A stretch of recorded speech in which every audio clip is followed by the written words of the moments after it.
Good morning class. बैठिए बाबू। कहाँ तक बताए थे आप लोग को? आप बैठ जाओ बाबू।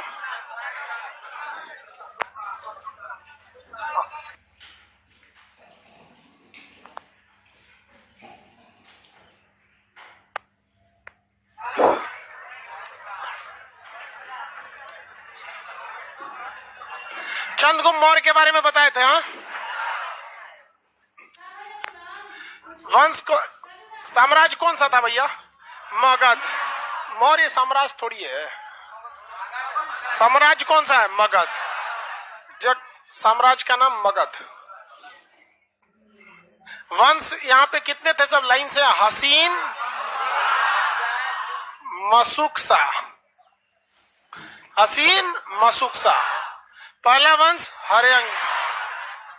यहाँ पे हर्यंक वंश। ये पहला वंश कौन था? हर्यंक वंश। बैठ जाओ, वो पीछे डिस्टर्ब हो रहा होगा। बैठ जाओ ना, बार बार क्यों समझाना पड़ता है? प्रोजेक्टर के पीछे तक में बैठ जाओ। यहाँ बैठा तो है सब, ये सब भी यहाँ आके बैठ जाओ। सोच रहा है काला रंग का लड़का की बैठेंगे तो बेइज्जती हो जाएगा। सब लोग को गुड मॉर्निंग। बैठो। यहाँ जगह तो रहता ही, आगे अगर कहीं कहीं बैठ जाएगा। हर्यंक वंश के संस्थापक का नाम था बिंबिसार। हर्यंक वंश के संस्थापक बिंबिसार। इसकी हत्या कर दिया अजातशत्रु। अजातशत्रु को मार दिया उदयन। और उदयन को मार दिया, नहीं, उदयन को कोई मारा नहीं था। उसका बेटा नागदशक। नागदशक की हत्या किया शिशुनाग। कौन ने? शिशुनाग। राजधानी कहाँ ले गया? वैशाली। इसका बेटा आया कालाशोक। सबसे योग्य शासक कालाशोक। कालाशोक के बाद आया कौन सा? नंदी वर्मन। वो जैन धर्म वाला नंदी वर्मन नहीं, भाभी स्वामी, दूसरा है ये नंदी वर्मन। इसको मार दिया किसने? महापद्म नंद। महापद्म नंद किस वंश का अंत करना चाहता था? किस जाति का? क्षत्रिय। महापद्म नंद का बेटा था धनानंद। धनानंद को मार दिया चंद्रगुप्त मौर्य। मौर्य वंश की स्थापना चंद्रगुप्त मौर्य। चंद्रगुप्त मौर्य को पहचान जो यूनान में इसे क्या कहा जाता है? सेंड्रोकोटस। सेंड्रोकोटस और चंद्रगुप्त को मैच कराया था विलियम जोन्स। तो ये चंद्रगुप्त मौर्य हो गया। चंद्रगुप्त मौर्य के गुरु का नाम क्या था? चाणक्य। चंद्रगुप्त मौर्य ने कौन सा धर्म अपना लिया? जैन धर्म। चंद्रगुप्त मौर्य ने किस विदेशी को हराया था? सेल्यूकस निकल। कितनी हाथियां गिफ्ट में दिया था? 500। चंद्रगुप्त मौर्य के प्रधानमंत्री का नाम क्या था? चंद्रगुप्त मौर्य के दरबार में कौन सा राजदूत आया था?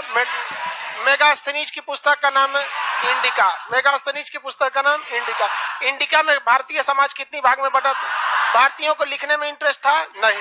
भारत में उस समय लोहार ज्यादा थे या बढ़ई? बढ़ई। कुशल बढ़ई जो थे वो बहुत ज्यादा थे। चंद्रगुप्त मौर्य ने हाथी किसको दिया था? सेल्यूकस ने। एरिया, राकोसिया, जेड्रोसिया की जगह अभी कौन देश है? अफगानिस्तान और पाकिस्तान। अफगानिस्तान और पाकिस्तान। इंडिका जो पुस्तक है वो मौर्य वंश की जानकारी देती है। मौर्य वंश की जानकारी के लिए एक और किताब है जो चाणक्य ने लिखा था, अर्थशास्त्र। अर्थशास्त्र में कितने अधिकरण हैं? 15 अधिकरण। राजा के कितने सिद्धांत? 7। राजा के सप्तांग सिद्धांत। पहला है राजा, दूसरा है आमात्य। आमात्य बोलिए, मंत्री नहीं। अब वो मंत्री हम आपको समझने के लिए बोले थे, आपको क्या बोलना है? आमात्य। पहला राजा, दूसरा अमात्य, तीसरा जनपद। जनपद एरिया नहीं, जनपद। कौन सा? जनपद। उसके बाद दुर्ग। दुर्ग के बाद मित्र। मित्र होना चाहिए, दोस्त बोलता है, उर्दू मत बोलो। मित्र। कोष। उसके बाद दंड। न्याय खतरनाक, उसको थूर थार के रद्द करना है। राजा तो सिद्धांत के बारे में ये तक तो समझा दिए थे। हाँ, मार दिए थे कि नहीं? चंद्रगुप्त मौर्य को मार दिए थे। 298 ईसा पूर्व संलेखन विधि से प्राण को त्याग दिया। किसने? चंद्रगुप्त मौर्य। किसने प्राण त्याग किया? चंद्रगुप्त मौर्य। हम लोग यहाँ तक आ गए, यहाँ तक आ गए हम। और मौर्य वंश में एक महान शासक बचा, अशोक। अशोक के बाद कोई खास महान नहीं बचा, लेकिन अशोक बहुत लंबा टॉपिक है। फिर ये सब तो छोटा छोटा है। शुंग वंश, कर्ण वंश, सातवाहन वंश, सब छोटे छोटे। सीक्वेंस समझ में आ रहा है? किसी को दिक्कत नहीं ना? क्या मौर्य वंश की स्थापना से पहले, यानी नंद वंश जब चल रहा था, यानी मौर्य वंश की स्थापना से पहले जब नंद डायनेस्टी चल रही थी, तो क्या कोई फॉरेन इन्वेजर भारत पर आक्रमण किया था? पहला विदेशी आक्रमणकारी डेरियस प्रथम। डेरियस प्रथम किस देश का था? ईरान। ईरान का उस समय का नाम फारस। डेरियस प्रथम को हम दाएं बाहु भी कहते हैं। डेरियस प्रथम को जो दाएं बाहु कहते हैं, तो ये जो डेरियस प्रथम है, ये किस वंश का शासक था? हखमनी वंश। कौन सा? हखमनी वंश। हखमनी वंश के शासक कौन थे? डेरियस प्रथम। डेरियस प्रथम से ही अशोक ने क्या सीखा था? शिलालेख पत्थरों पर लिखवाना, लेख लिखवाना, शिलालेख वगैरह को सिखाता है। किसी को कोई दिक्कत नहीं है। अब हम आते हैं मौर्य वंश पे। मौर्य वंश में चंद्रगुप्त मौर्य की मृत्यु हो गई थी कहां पर? श्रवणबेलगोला। श्रवणबेलगोला कहां पर है? कर्नाटक में। अब ये मिटा दे। आप लोग जब भी रिवाइज किया कीजिए ना, तो इसे एक बार लिख दीजिएगा हसीन मशूक सा, और कोशिश कीजिए इतने पे पूरा रिवाइज कर दे। इतने पे छोटा छोटा, एकदम छोटा छोटा रहेगा, आराम से क्या हो जाएगा, याद हो जाएगा, आपको दिक्कत नहीं आने वाला। हमको वंश का नाम लिख देते हैं मौर्य डायनेस्टी वंश। मौर्य वंश के संस्थापक चंद्रगुप्त मौर्य। तो इसका पहला राजा हो गया चंद्रगुप्त। ये नाम बहुत ज्यादा आएगा जी, चंद्रगुप्त प्रथम, चंद्रगुप्त द्वितीय, चंद्रगुप्त विक्रमादित्य, बड़ी ज्यादा नाम आएंगे सब।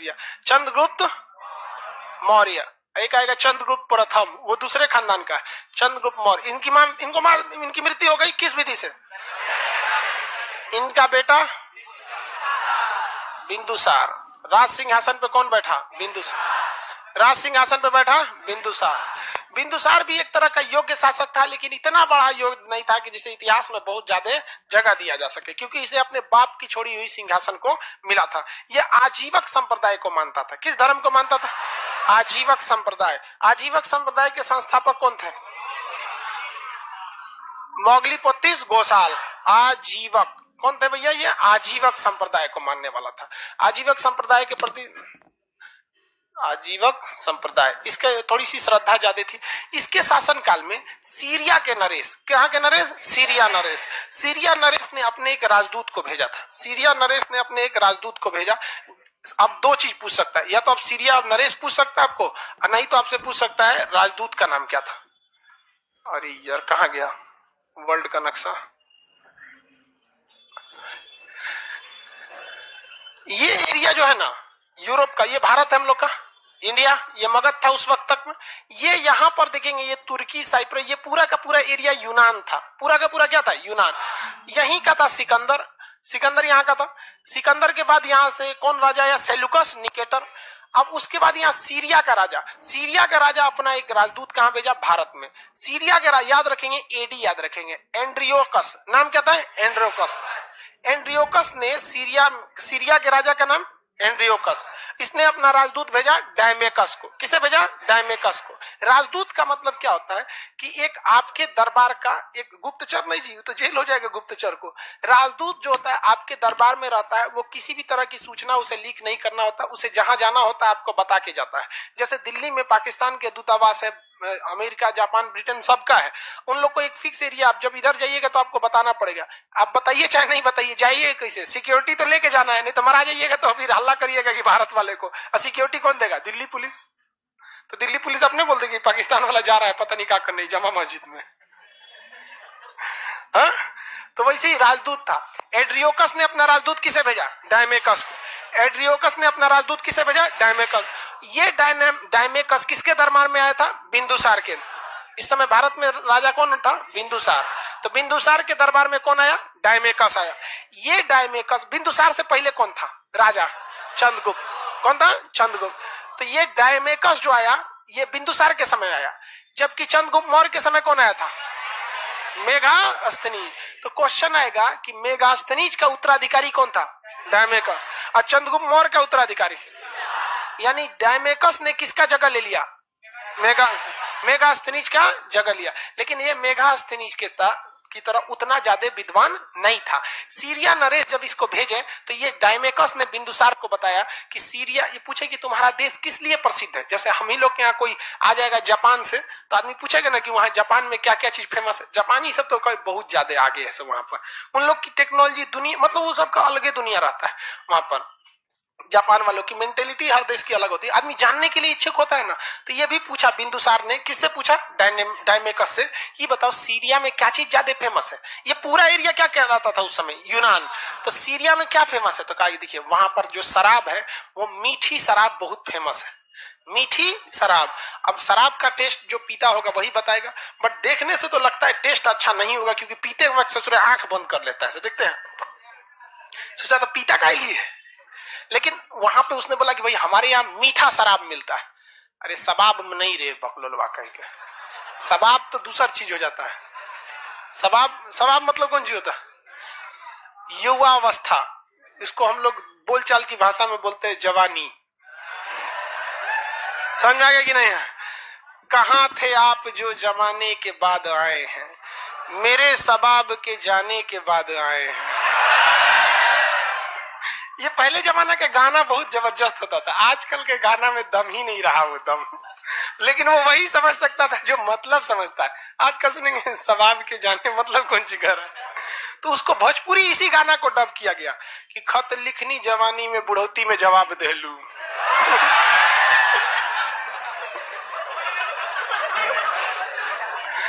यहाँ पर सीरिया में क्या फेमस था भैया? मीठी शराब।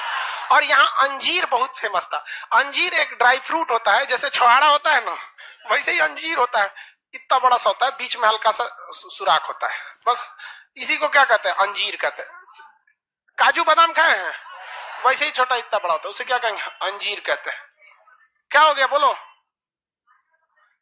अरे यार तुम लोग क्या बोलता है? लाइव क्लास छोड़ के तुम लोग को बैठना सिखाएंगे। कौन है ये पीला? कहीं सेटल हो जाना भैया जल्दी जल्दी, दिमाग खराब करता है, सबको पीछे वाले को डिस्टर्ब होता है। अंजीर देखिए, ये सबको भगा देंगे अब तुम लोग को। बीच भी 20 बार नहीं बोलेंगे, तुमको नहीं दे, पीछे वाला को खड़ा हो गया दिख रहा होगा, तू प्रोजेक्टर पे देखना पीछे वाला, अगवा कौन जी देखता है हमको, उस पे नहीं दिख रहा है। यो कम नहीं खखोरता है सो, गांव से आएगा सो तो जब टाइप का देखेगा सो, सबसे पहले तो गांव से जो आएगा सो कूलरवा चला के देखता है सो। भाई चल तो रे, हाँ एसी चला के देखता है। चल ध्यान से देखो, यहाँ पे एडजस्ट नहीं करता है सो। देखो तो दो चीजें, एक मीठी शराब और एक अंजीर। अंजीर काफी अच्छा चीज होता है, ड्राई फ्रूट होता है, जिस तरह से काजू किशमिश खाया जाता है वैसे इतना छोटा सा अंजीर होता है, काफी महंगा मिलता है, 900 रुपए केजी है।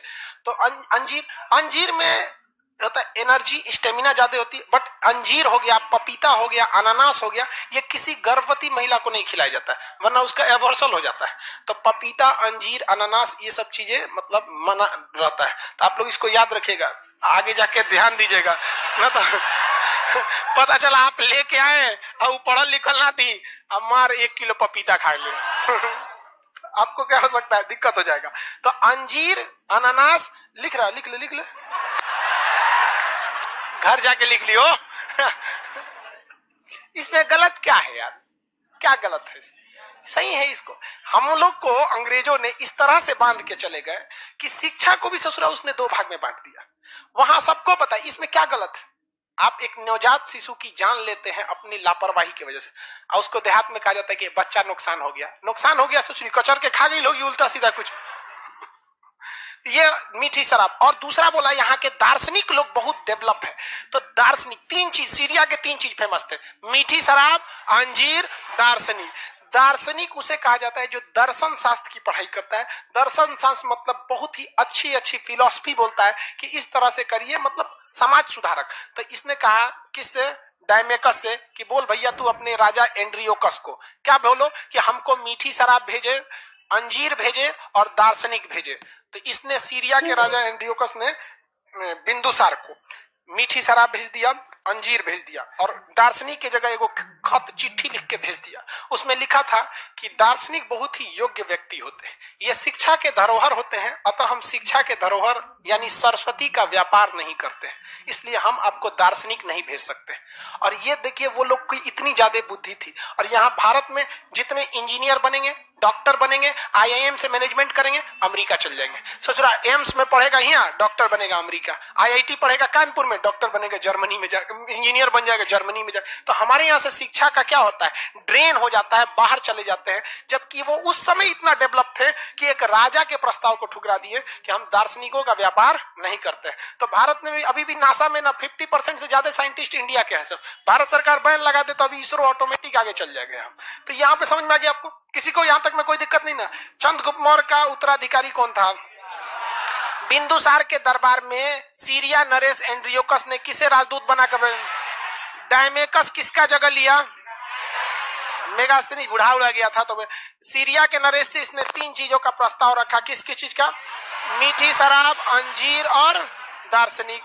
मीठी शराब, अंजीर और दार्शनिक। किस चीज को देने से मना कर दिया गया? दार्शनिक। इनके समय में बिंदुसार के समय में। ये मिस्र है, कौन सा जगह है? मिस्र। सीबीएसई वाला मिस्र को इजिप्ट बोलता है, सब क्या कहता है? इजिप्ट। हिंदी मीडियम वाला क्या कहता है? मिस्र। तो मिस्र के राजा फिलोडोल्फ जो थे, ये अपना एक राजदूत भेजे जिसका नाम था डायनेसियस, डायनासोर नहीं, डायनेसियस। फिलाडोल्फ। मिस्र के राजा फिलाडेल्फ, मिस्र के राजा फिलाडोल्फ, मिस्र के राजा फिलाडोल्फ। अपना किस राजदूत को भेजा? डायमेसियस। किसे? और यहां पे देखिए, ये कौन सा था? डायमेकस। आइए कौन सा है? डायमेसियस। डायनासोर से याद रखिएगा, इसको भी भेजा था। हालांकि ये नहीं पूछता है, लेकिन पूछता कौन सा है? डायमेकस को पूछता है। कहां का था डायमेकस? सीरिया नरेस। ये तीन चीजें ने मिल गया। अब आते हैं अपने भारत वाले एरिया पे। विश्व को तो बहुत देख लिया। ये जब बिंदुसार यहाँ मगध पे शासन कर रहा था, तो इसी समय कश्मीर के लोगों ने विद्रोह कर दिया, पत्थर चलाने लगा। हम मगध में नहीं रहेंगे, मगध में हम नहीं रहेंगे, हम अलग चाहते हैं, स्वतंत्र चाहते हैं। हम क्या चाहते हैं? आजादी। मांगने लगा आजादी। तो यहाँ बिंदुसार ने अपना राजा सुसीम, बेटा सुसीम को, किसे भेजा? सुसीम को। सुसीम को कचर के पीट दिया सब। सुसीम इस विद्रोह को नहीं दबा पाया। तो उस समय जो कश्मीर था, कश्मीर का राज्यपाल यानी वहां का राजकुमार कौन था? सुसीम। सुसीम किसका बेटा था? बिंदुसार का बेटा था। लेकिन क्या वो इस कश्मीर के विद्रोह को दबा सका? तो उस समय दक्षिण भारत में ड्यूटी कर रहा था अवंती में। अवंती का राजा कौन था भैया? अशोक। अवंती का राजा अशोक। ये वही अवंती है जिसे हर्यंक वंश के संस्थापक बिंबिसार ने अपने राजवैद्य जीवक को भेजकर यहाँ चंद्र प्रधोत का इलाज कराया और जीत लिया था। बाद में इन्हीं के समय। तो इसने बिंदुसार जो था, जब अशोक थुरा, ये सुसीम थुरा गया, कहा कि आजा बाबू आजा, तोरे बस करना है, आजो आजो। अशोक को कहा, ए अशोक जो तू उधर यहाँ पर। तो अशोक का नाम होता है जिसे कोई भी शोक ना हो, कोई भी दुख ना हो। कहा कि ठीक है, कश्मीर के विद्रोह को दबाना है। सेना लेके गया, काट दिया साफ। संदेश भिजवाया कि तो 2 दिन में साफ हो गया जी, यहाँ पे कश्मीर का विद्रोह शांत हो गया। तो इसके बाबूजी कौन थे? बिंदुसार। पूछे कि रे भाई, तोरा बड़का भैया सुसीम नहीं दबा पा रहा था विद्रोह को, तुमने कैसे दबा दिया? क्या विद्रोह दबाना कौन सा बड़ा बात है, तलवार है, काट दिए, कोई है नहीं है, विद्रोह कौन करेगा?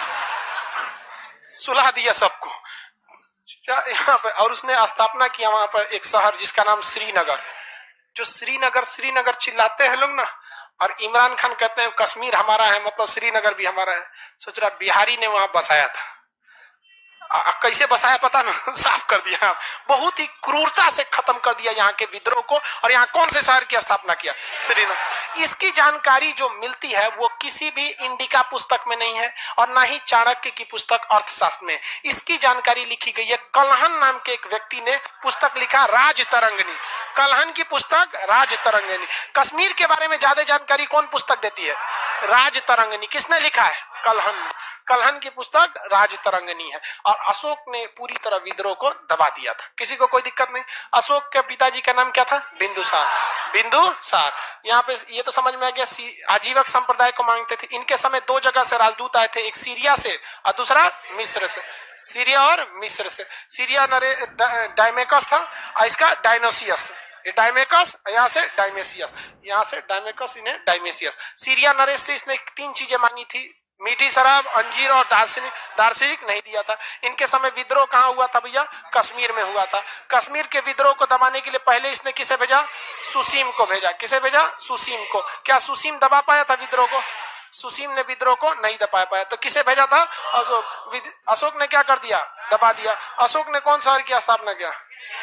श्रीनगर शहर की स्थापना किया। बिंदुसार के बाद उसका बेटा कौन बना शासक? बनना किसको चाहिए? सुसीम को। बनना किसको चाहिए? सुसीम को। लेकिन सुसीम कोई योग्य थे, तो किसे बनाया गया?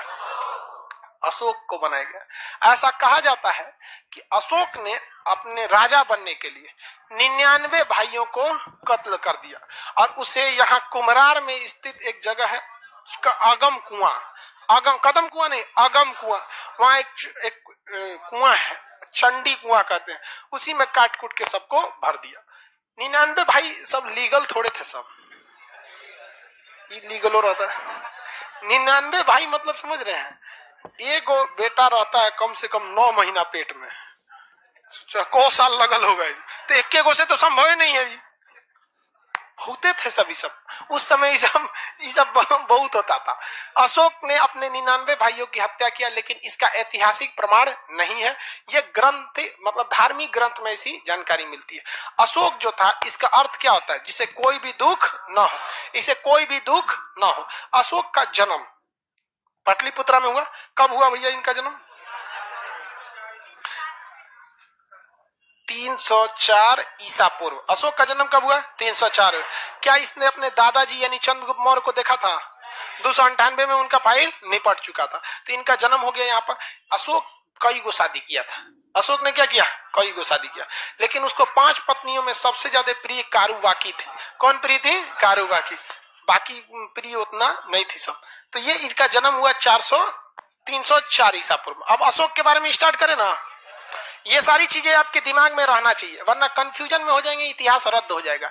आपको कंप्लीट पकड़ होना चाहिए किसके ऊपर? चंद्रगुप्त मौर्य के ऊपर, उसके बाद बिंदुसार के ऊपर, तभी आप आगे अशोक के ऊपर बढ़ सकते हैं। अदरवाइज में फिर बढ़ेंगे तो इतिहास बोझ लगने लगेगा। हिस्ट्री की यही अच्छाई है कि अगर पुराना चीज पता है तो आगे में कोई दिक्कत नहीं आता है। तो हम किसके स्टार्ट करते हैं? अशोक को। किसी को कोई दिक्कत नहीं। जन्म बताइए। जन्म 304 ईसा पूर्व।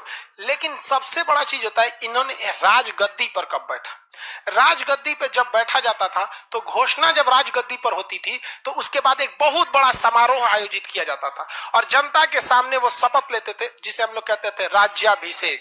क्या कहते थे? राज्याभिषेक। आपने राज्याभिषेक देखा होगा बहुत बेहतरीन ढंग से बाहुबली में।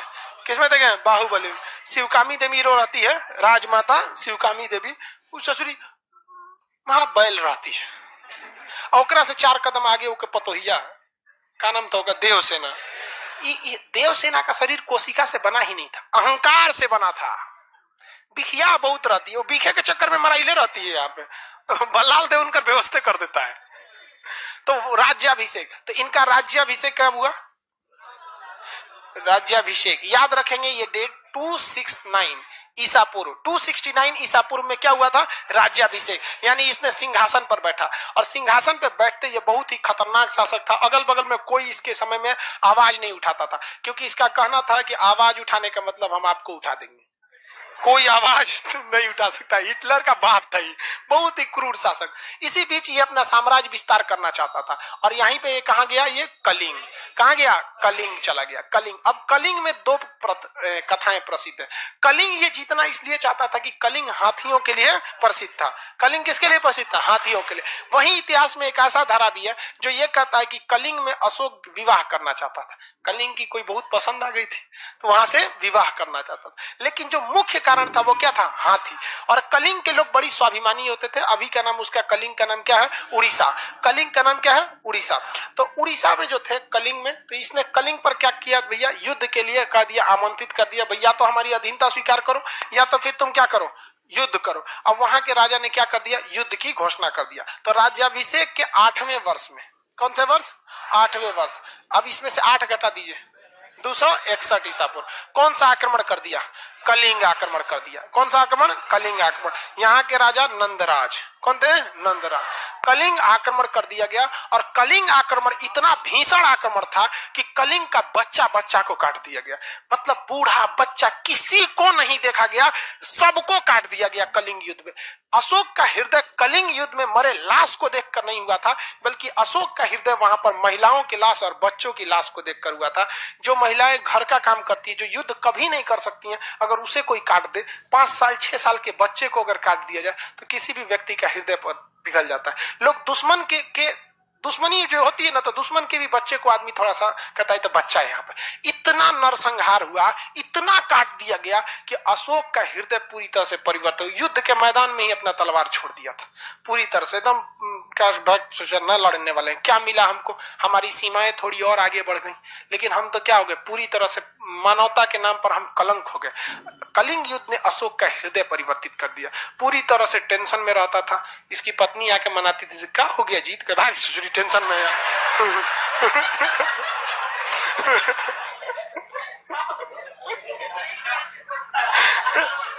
वो बेचारा अपनी टेंशन में आखिर खाना खा लीजिए, नाश्ता कर ले। अरे बेचारा वो इतना टेंशन में, उतना आदमी को काट के आया, वो पे दिमाग नोचे तो झाड़ दिया, भाग यहाँ तो कारू बाकी करिए, हमरो झाड़ दीजिएगा। तो कहते तू स्पेशल है, निकल यहाँ से। स्पेशल लड़का सबको गुस्सा आता है तो किसी को नहीं पहचानता है, भले बाद में मना ले सो।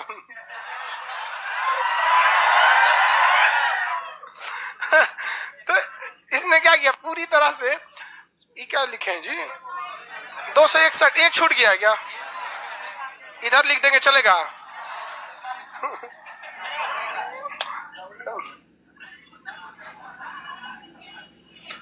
एक छूट गया था वहां। तो 261 ईसा पूर्व में क्या हो गया था भाई, कलिंग युद्ध किया। कलिंग युद्ध के बाद इनका क्या हो गया, हृदय परिवर्तित हो गया। जब भी आप कोई चीज एक्सट्रीम हो जाता है ना, एक्सट्रीम लेवल पे चल जाएंगे ना, तो फिर आपको दिमाग मतलब वहां से क्या होने लगता है, भागने लगता है। आप भी खूब ज्यादा पढ़ने लगिएगा, एक वक्त आएगा कहेंगे तो यार कितना पढ़े आदमी। हर काम से एक एक्सट्रीम लेवल आता है। इसने भी युद्ध छोड़ने की ठान लिया, तो इसको लगा कि भैया अब हम ये दूसरा धर्म अपनाने के लिए। तो इसका भतीजा था जिसका नाम था निग्रोथ। भतीजा का नाम क्या था, निग्रोथ। निग्रोथ जो था वो बहुत शांत रहता था और उसको कोई टेंशन नहीं रहता था। तो ये निग्रोथ से बड़ा प्रेरित था भतीजा से, कहता था तुम इतना शांत कैसे रहता है। तो कहा कि हम बौद्ध धर्म अपनाते हैं। बौद्ध धर्म में अष्टांगिक मार्ग पर चलिए, मारधार मत करिए, 10 शील का पालन कीजिए। यहाँ पर जो 3 उनके उपदेश दिए गए हैं उनको ध्यान दीजिए। सत पिटक, विनय पिटक, अभिधम पिटक, इस सबको पढ़िए, ठीक रहेगा। तो महात्मा बुद्ध ने पूछा कि महात्मा बुद्ध करे, अशोक ने पूछा कि क्या है बौद्ध धर्म। कहा देखिए हम कोई बौद्ध धर्म के बहुत बड़े पुरोहित तो है नहीं, पुरोहित नहीं है हम। एक काम कीजिए, आपको हम एक गुरु के पास ले जाते हैं। तो अशोक को बौद्ध धर्म की प्रेरणा क्या मिली, प्रेरणा किसने दिया, निग्रोथ। प्रेरणा किससे मिला, निग्रोथ। ये उनका क्या था, भतीजा था। लेकिन बौद्ध धर्म की शिक्षा किससे मिली, उपगुप्त। बौद्ध धर्म की शिक्षा किससे मिली थी, बौद्ध धर्म की शिक्षा किसने दिया था, उपगुप्त ने। तो अशोक को बौद्ध धर्म की शिक्षा किसने दिया, उपगुप्त ने दिया। इसके बाद अशोक कौन सा धर्म अपना लिया, बौद्ध धर्म। अशोक ने कौन सा धर्म अपना लिया, बौद्ध धर्म। लेकिन अशोक दूसरे धर्मों को हमेशा इज्जत की भाव से देखता था और कहा कि मेरा धर्म बौद्ध धर्म है, लेकिन मेरी जनता का धर्म बौद्ध धर्म नहीं है। जनता स्वतंत्र है वो अपने धर्म को मानने के लिए। वो सामूहिक जगहों पर कभी भी बौद्ध धर्म की मतलब ऐसा जबरदस्ती नहीं करता था। अशोक ने अपने बेटा महेंद्र और बेटी संघमित्रा, अशोक ने अपने बेटा महेंद्र और बेटी संघमित्रा को कहां भेजा था, श्रीलंका। तो बेटा महेंद्र और बेटी संघमित्रा श्रीलंका गई और इससे प्रभावित होकर श्रीलंका के सिंघली वंश के शासकों ने बौद्ध धर्म को अपना लिया और आज भी श्रीलंका में बौद्ध धर्म की ही अधिकता है। अशोक ने जितना बौद्ध धर्म को फैलाया उसने दूसरा किसी ने नहीं फैलाया था। अशोक ने बौद्ध धर्म को बहुत शालीनता से फैलाया, कोई जोर जबरदस्ती करके नहीं फैलाया था। अशोक जगह जगह पे संदेश देता था कि लोगों को अत्याचार न किया जाए और अशोक ने यह प्रण ले लिया जब बौद्ध धर्म अपनाया कि आज के बाद वो कभी भी हथियार नहीं उठाएगा। लेकिन अशोक के डर इतना ज्यादा था लोगों में, जब तक अशोक जिंदा था किसी की औकात नहीं थी वो कुछ कर सके, क्योंकि उनको पता था इन हाथों ने केवल हथियार छोड़े हैं, चलाना नहीं भूला।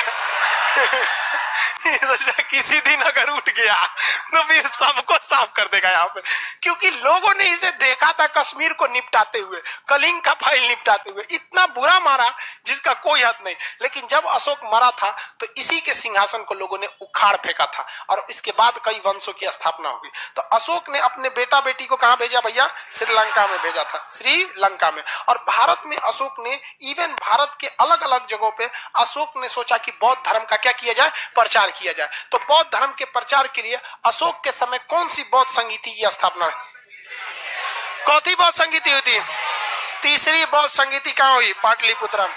किसके देख रेख में, अशोक के देख। अशोक के समय में बौद्ध धर्म की तीसरी बौद्ध संगीति हुई। अशोक ने ईरान के शासक डेरियस जो हखमनी वंश का था, ईरान का शासक का नाम क्या था, डेरियस, हखमनी वंश का शासक, उससे एक सीख लिया था अभिलेख लिखवाने का। तो अशोक ने क्या करना चालू किया, अभिलेख लिखवाना चालू किया। अभिलेख क्या होता है, पत्थर पर लिखा जाता है अभिलेख। अब ये पत्थर पर अभिलेख लिखने की परंपरा भारत में किसने चालू की थी, अशोक ने। अशोक बहुत ही विद्वान व्यक्ति था। वो जब भी शिलालेख को लिखवाता था तो उसमें एक चीज की ध्यान रखता था कि भाषा का ध्यान रखना है। अब बताइए हम ही को अगर शिलालेख लिखना है या स्तंभ लिखना, बंगाल में लिखना है, वहां हिंदी में लिख देंगे तो बंगाल के लोग समझेंगे, हिंदी समझ जाते हो बंगाली? हाँ, पढ़ने में दिक्कत होता है, ऐसे बोलते हैं तो समझ जाते हैं। वो होता ही है। जैसे आप लोग को भी देखिए ना, उर्दू तो समझ जाते हैं। हम बोलेंगे पानी पी लीजिए, बैठ जाइए, ये सब तो क्या चीज है, बैठ जाए। हिंदी बोलेंगे बिराजिए यहाँ पे। बहुत क्लिष्ट हो जाती है हिंदी में। तो उर्दू आप भी समझ जाते हैं, लिखने थोड़े आता होगा। तो वैसे ही मतलब अलग अशोक भी समझता था कि हमको क्या करना है, ऐसे ही भाषा का प्रयोग करना है जो लोग क्या कर सके, समझ सके। अब इसमें दो चीज होती है। भाषा एक होती है आप लिख क्या रहे हैं, जिस जैसे हिंदी एक भाषा है, इंग्लिश एक भाषा है, लेकिन दोनों भाषाओं में एक चीज कॉमन है कि दोनों बाएं से लिखा जाता है। दोनों कहां से लिखा जाता है? बाएं से। इंग्लिश भी इधर ही से लिखते हैं और हिंदी भी इधर से लिखते हैं। इस तरह उसे लिपने की कला समान है। जैसे नहीं बोलते बचपन में आदमी राइटिंग खराब होता था तो टीचर बोलते थे कौन सी लिप दिया रे, नहीं तो हिंदी को भी इधर से लिपते हैं, अंग्रेजी को भी इधर से लिपते हैं। तो लिपने की कला को लिपि कहते हैं, लिपने की कला को लिपि कहते हैं। तो इंग्लिश और हिंदी दोनों की लिपि कैसी है? सेम। इंग्लिश और हिंदी दोनों की लिपि कैसी? सेम है। अब अशोक ने अपने जितनी भी लिपि लिखी है वो किस लिपि में लिखी है? ब्राह्मी लिपि में। कौन है? ब्राह्मी लिपि में। किसमें लिखा है? ब्राह्मी लिपि। अशोक ने जो अभिलेख को लिखवाया है वो अलग अलग जगहों पे अलग अलग लिपि से लिखवाया है। भारत में जो लिखवाया है वो कौन सी लिपि में लिखा है? ब्राह्मी लिपि। भारत में ब्राह्मी लिपि, क्योंकि भारत में उस समय ब्राह्मी लिपि बहुत ज्यादा चल रहा था। लेकिन पाकिस्तान में खरोष्टी लिपि।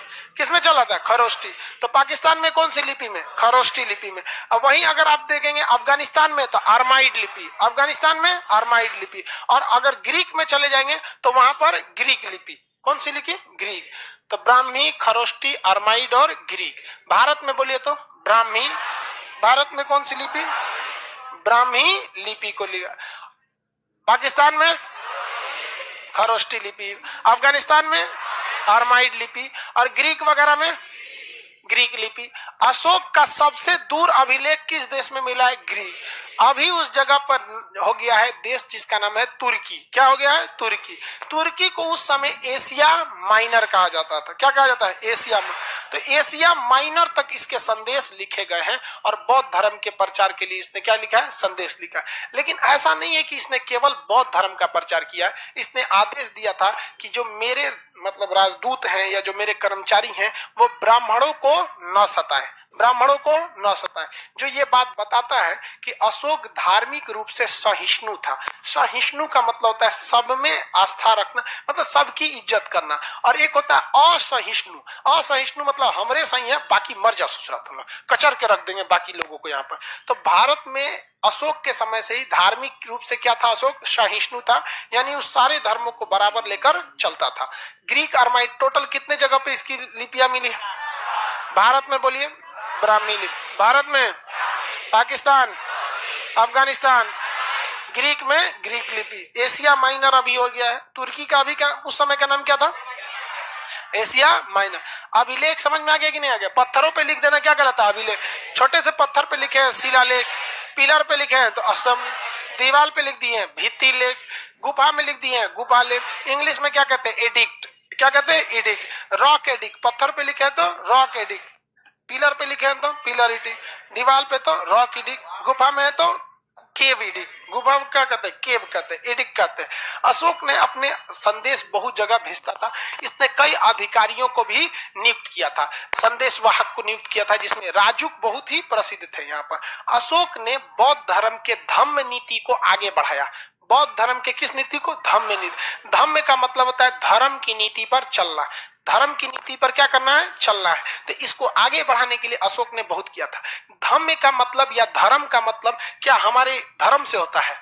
हम लोग गलत समझ में करते हैं। धर्म का अर्थ होता है इंसानियत। धर्म का अर्थ होता है इंसानियत, जिसके अंदर हिंदू धर्म, मुस्लिम धर्म, ये तो धर्म ही नहीं है। लोग बोलते हैं ना धर्म संकट में फंस गए, मतलब इंसानियत। तो उसने ऐसे लोगों को संदेश दिया और इसकी जांच के लिए कि लोग इंसानियत के रास्ते पे चल रहे हैं या नहीं चल रहे हैं, अर्थात धम्म के हिसाब से चल रहे हैं कि नहीं चल रहे हैं। इसके लिए उसने एक मंत्री नियुक्त किया। मंत्री को अमात्य बोलते हैं। क्या कहते हैं? अमात्य। तो उसने एक मंत्री नियुक्त किया, धम्म महामात्र। कौन सी अधिकारी? धाम्य महामात्र। तो अशोक ने लोगों के धार्मिक जीवन को ठीक ठाक से, इंसानियत ठीक रखने के लिए कौन सी अधिकारी को नियुक्त किया? धाम्य महामात्र। कौन सी अधिकारी? धाम्य महामात्र। कौन सा? धाम्य महा। स्त्रियों के प्रति भी अशोक की काफी ज्यादा सहानुभूति थी।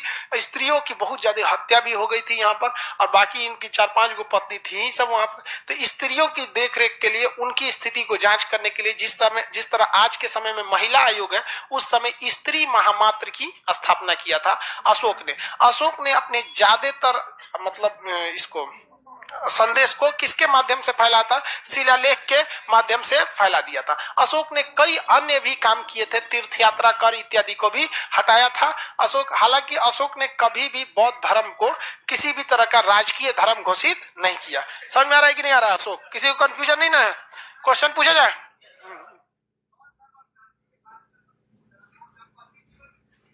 हाँ हाँ हाँ, ठीक ठाक, फैमिली के साथ रहते थे। बौद्ध धर्म के बाद भी वो लोग फैमिली के साथ रहता था। पहले के जमाने में महावीर स्वामी और महात्मा बुद्ध ना, ये लोग घर छोड़ के भाग गया, बाकी लोग घर नहीं छोड़े थे लोग। यहाँ पे अशोक का जन्म कब हुआ था? अशोक का जन्म, अशोक का राज्याभिषेक कब हुआ? राज्याभिषेक के चौथे वर्ष कलिंग युद्ध। कलिंग युद्ध के समय राजा कौन था? नंदराज। कलिंग युद्ध की जानकारी अशोक ने किसी शिलालेख में दिया है? दिया। वो हम आगे पढ़ाएंगे, और अशोक के 14 शिलालेख तो उसमें ही बताएंगे। लेकिन कलिंग युद्ध की विस्तृत जानकारी ये एक अभिलेख से मिलता है जिसका नाम है हाथी गुफा अभिलेख।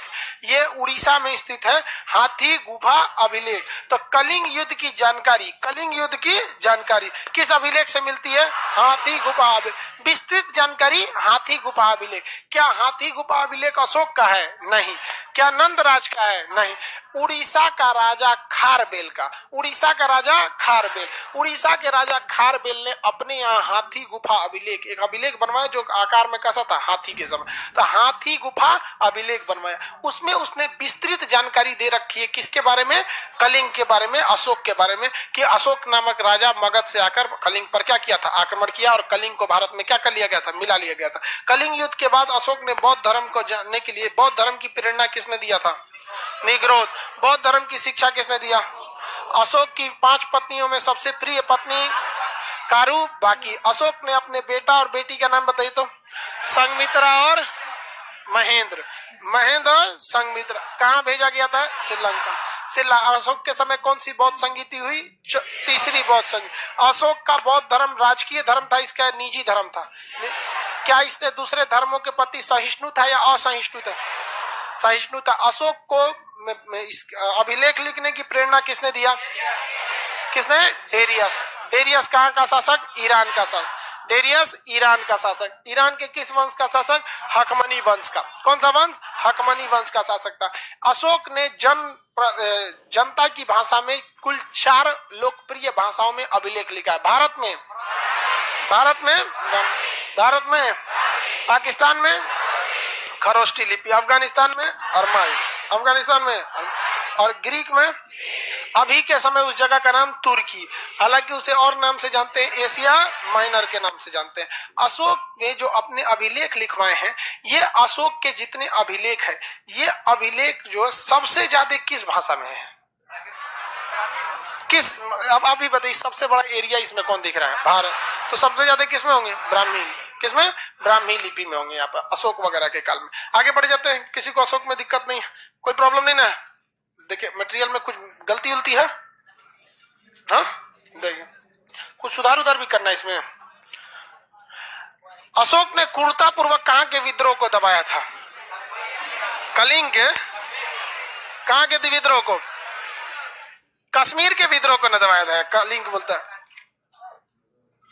अब इसके बाद बच गया अशोक का मतलब शिलालेख, सैन्य व्यवस्था, अर्थव्यवस्था इत्यादि के बारे में देखते हैं। चलिए पकड़िए, अभी अशोक का मेनली अभिलेख वाला हिस्सा देखते हैं।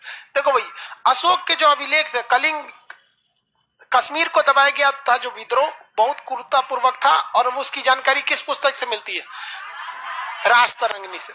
अब अशोक के अभिलेखों के बारे में हम लोग समझते हैं। अभिलेख अशोक ने कई टाइप के लिखवाए। एक कुछ बड़े अभिलेख है, कुछ छोटे अभिलेख हैं।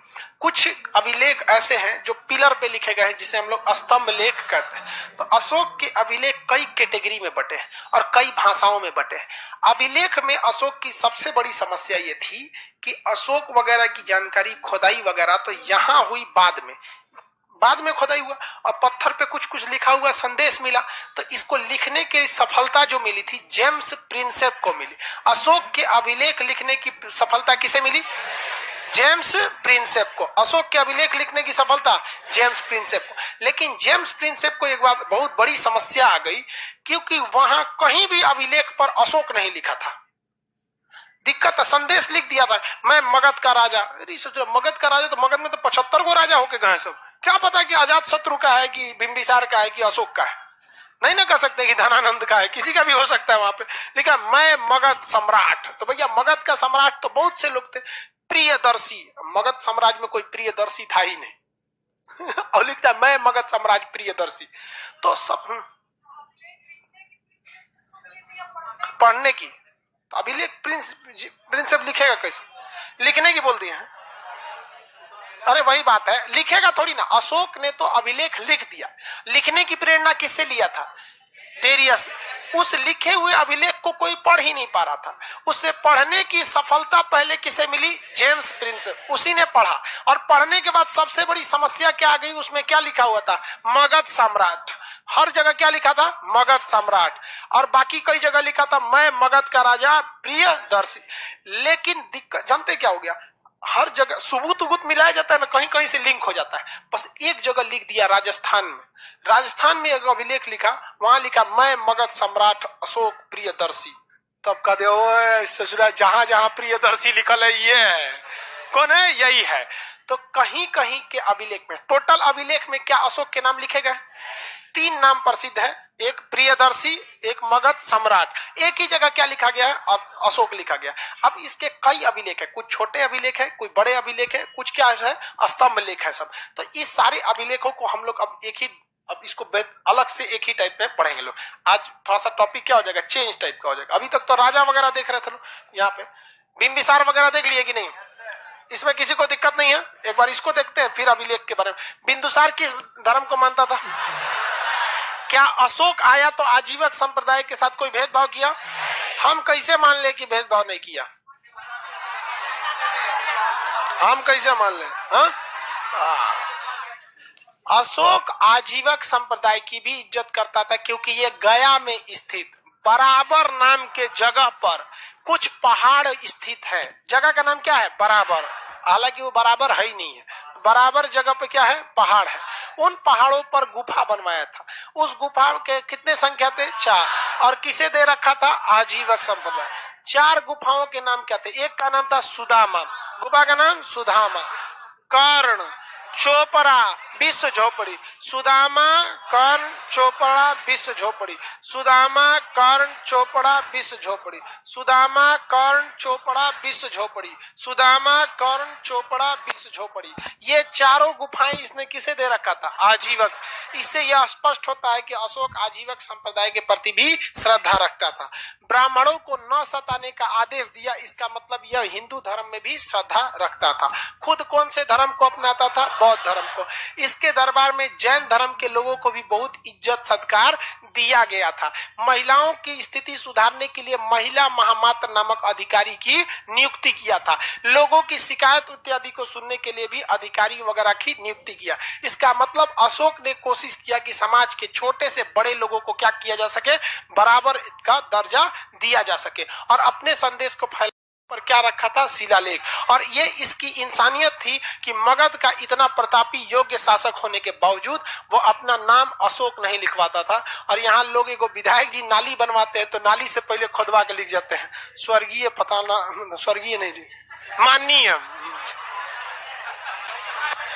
गलती हो गया, माननीय मतलब फलाना आदमी है, स्वर्गीय नहीं, माननीय लिखवा दे। जबकि वो केवल क्या लिखवाता था? मगध सम्राट। जबकि ऐसा भी तो हो सकता है, मुखिया जी अगर नाली बनवाए या सड़क बनवाए तो लिख सकते हैं ना, माननीय मुखिया के कर कमलों से मतलब प्रारंभ किया गया। तो माननीय मुखिया अगवा नाम जरूर लिखवाता है, और वो अशोक इतना महान होने के बाद भी जल्दी नाम नहीं लिखाया था, इसीलिए समस्या हो गई थी उसे पढ़ने में कामयाबी सबसे पहले किसे मिले? James Prince. अब हमें क्या पढ़ना है? अशोक के शिलालेखों, स्तंभ लेख, छोटे लेख, बड़े लेख इत्यादि के बारे में अब हम चर्चा कल करेंगे। आज के लिए इतना ही।